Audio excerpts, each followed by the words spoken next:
Okay. This is a certified true copy of my live statement of birth. You can get this by applying for it at the Registrar General. They'll give it to you.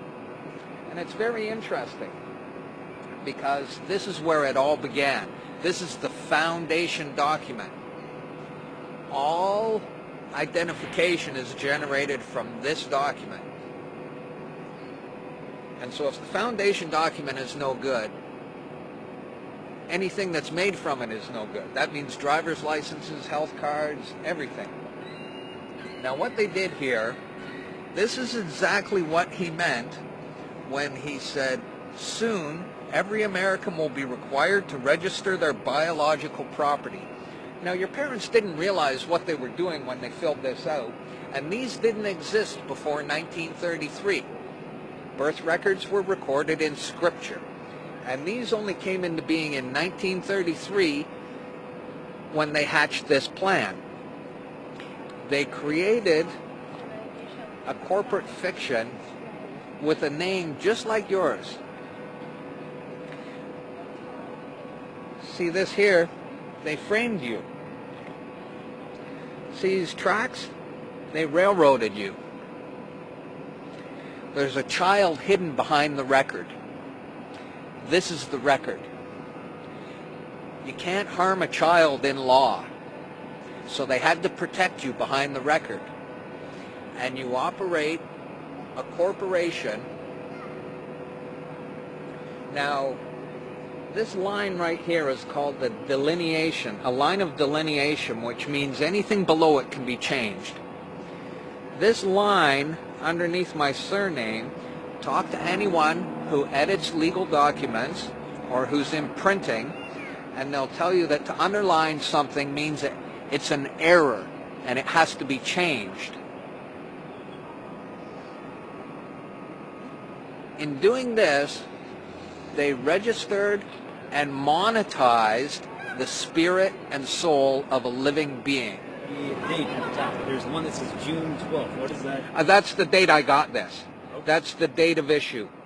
This is a certified copy. There's 2 stamps, notarized by a lawyer and signed off. So this is a true copy of the original. And the reason why it says June 12th, 09 is because that's when I requested this and that's when they gave it to me. Now from that, they created, this is where it gets really bad. They created this document. Now in law, a certificate, think gold certificate, think silver certificate. A certificate is like a share in something. And this is a legal document, and it's called a certificate. But here it says extract, which in law means a tax. My name is spelt in all capitals here. So's yours, so's your driver's license, your health card, anything you get from the government, your name is spelt in all capital letters. And when you use any government identification, you are identifying yourself as a corporation and you are existing within the jurisdiction of corporate law. And just because you didn't know what you're doing, that's no excuse. It doesn't exonerate you from liability. You're participating. The only way out is non-compliance. Don't participate. Now, this is, see this red number here? People may wonder, gee, why is there a red number on the back of my birth certificate?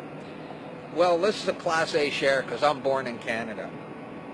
The letter at the beginning of the number is called a CUSIP number. All securities require a CUSIP number. And that's what this is. This is a security, this is a share which represents me. This is held as collateral to secure the national debt. There was a bankruptcy in 1933, and the central bankers came in and said, we have a mechanism whereby you can continue to conduct commerce even though you're bankrupt and there's no money. Pledge your citizens as collateral. That happened in 1933, the bankruptcy. And that, by no coincidence, is why these started to be issued in 1933. So you may be walking around thinking you're free and you have rights. But the bottom line is that you are owned, you're a chattel, you are a slave. And these people own you. And that's why they can do things to you against your will. Because you comply. If people are looking for more information on this, where would you recommend? Thinkfree.ca has a lot of good information, but I think it's dangerous because see, this is a valuable token. And you can use this to discharge debt. Because there is no money. The currency you have in your pocket represents debt. It doesn't represent wealth. And the things you buy with it aren't yours because the currency has a hidden lien against it.